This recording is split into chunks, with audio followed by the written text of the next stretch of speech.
তো আমরা এখন মিনি দার্জিলিংয়ে ঢুকে গেছি। পুরো এই গার্ডেনের সঙ্গে সঙ্গে মানে যারা এখানে যাতায়াত করে ডেলি বা যারা যাতায়াত করবেও তারা এখান থেকে গেলেই জাস্ট বুঝতে পারবে যে আবহাওয়া কতটা সঙ্গে সঙ্গে চেঞ্জ হয়ে গেল। এখানে একটা এত বড় বোটানিক্যাল গার্ডেন, তার সাথেই হচ্ছে একসাথে গঙ্গা রয়েছে।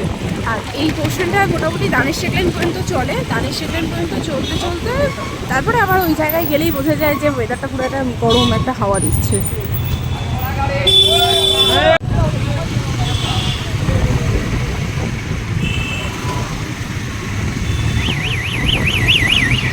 তো আমরা রাজপুরেই এসেছিলাম গার্ডেনে, অনেক বছর পর গার্ডেনে এসেছিলাম।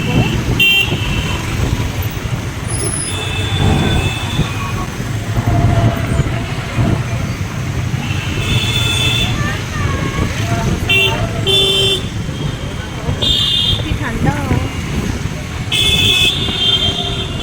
এখনই এরকম লাগছে, রাত্রিবেলা গেলে তো আরও ঠান্ডা লাগে। মোটামুটি নভেম্বরের শুরু থেকেই এই একটা হালকা হালকা ঠান্ডা ওয়েদারটা যে চেঞ্জ হয়ে যায় সঙ্গে সঙ্গে বোঝাই যায়।